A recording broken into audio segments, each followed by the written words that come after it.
ప్రభావంతో కర్నూలు జిల్లాలో ఖరీఫ్ సాగు తీవ్ర సంక్షోభాన్ని ఎదుర్కొంటుంది. సకాలంలో కురవాల్సిన వర్షాలు కురవకపోవడంతో రైతుల ఆశలు ఆవిరవుతున్నాయి. ఇప్పటికే విత్తిన పంటలు ఎండిపోతుండగా జలాశయాలు, చెరువులు, బోర్ బావుల్లో నీటి నిల్వలు అడుగంటిపోతున్నాయి.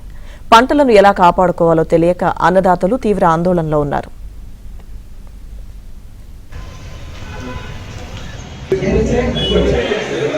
కాలువ నీళ్ళు వచ్చే కాలువలో ఇక్కడ ఉన్నటువంటి మా చంద్రశేఖర్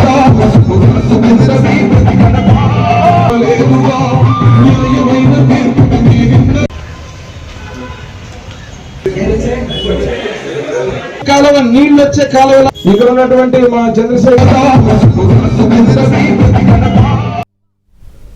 ఎమ్మిగినూరు, మంత్రాలయం, నందవరం, గోనెగండ్ల, పెదకడబూరు మండలాలతో పాటు పలు ప్రాంతాల్లో రైతులు సాగు చేసిన పత్తి, మిరప, వరి, వేరుశెనగ, కంది పంటలు నీరు అందక ఎండిపోతున్నాయి. చెరువులు, కుంటలు, బోరుబావుల్లో నీటి మట్టం గణనీయంగా పడిపోవడంతో రైతులు పంటలను కాపాడేందుకు తీవ్రంగా శ్రమిస్తున్నారు. చిన్న చిన్న బావుల్లో మిగిలిన నీటిని ప్లాస్టిక్ పైపుల ద్వారా పొలాలకు తరలిస్తున్న ఎండ తీవ్రత కారణంగా నీరు వెంటనే ఆవిరైపోతుంది. దీంతో సాగు ఖర్చు పెరుగుతుండగా ఫలితం మాత్రం కనిపించక రైతులు నిరాశ చెందుతున్నారు.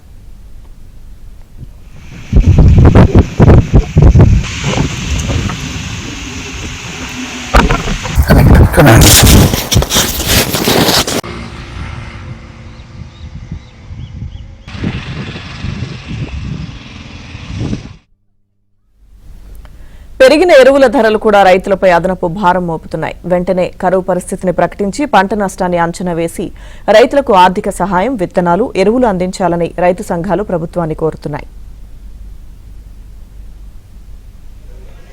నీళ్ళు వచ్చే కాలువలో ఇక్కడ ఉన్నటువంటి మా చంద్రశేఖర్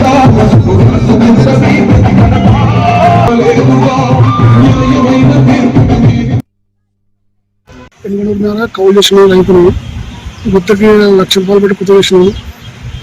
2 నెలల్లో పత్తి వేసి ఇంతవరకు వర్షాలు లేక మేము అల్లిపోతున్నాము. ఈ కుదిరిగా వాళ్ళు రాలేదు, అందరూ కరుణించడం లేదు. ఈ పొద్దున ఏం గురించి ఆలోచించడం లేదు. మిరప మొదలకి నీళ్ళు అవకాశం తక్కువ ఉంది. కరెంటు కూడా అటు ఇటు వస్తుంది గాలికి. కలగట్ల పొలిమేరలో ఒక 5 ఎకరాలు పొలము గుర్తం చేసినాము. ఎకరం సంబంధించి 10,000 రూపాయలు తీసుకొని ఇప్పుడు మొన్న పోయిన నెల మే 27వ తారీఖున వర్షం వచ్చిన వల్ల నేను పత్తి విత్తనాలు నాటాను. పత్తి విత్తనాలు నాటిన తర్వాత వర్షం ఆ రోజు వచ్చిన వర్షమే కానీ ఇంతవరకు వర్షం రాలే. ఏదో వర్షం తడి అయినప్పుడు మొలకలు మలిసినవి, ఇంతవరకు మొలకలు మలవలేకపోయినావు. నేను చాలా అప్పులు తెచ్చి ఇబ్బంది పడి నేను విత్తనాలు తెచ్చి సేద్యం చేసుకొని ఎకరాకు సుమారు సేద్యానికి పంట అయ్యే వారికి సుమారుగా 50,000 వరకు ఖర్చు వస్తుంది. సో ఈ 4 మండలాలకు కలిసి మన ఖరీఫ్ సాధారణ సాగు 1,60,000 ఎకరాలు సాగు అవుతుంది. దీంట్లో సింహభాగం మనకు పత్తి అవుతుంది. పత్తి దాదాపు 90 నుంచి 95,000 ఎకరాలు పత్తి సాగు అవుతుంది. 20,000 ఎకరాలు మనకు మిరప సాగు అవుతుంది.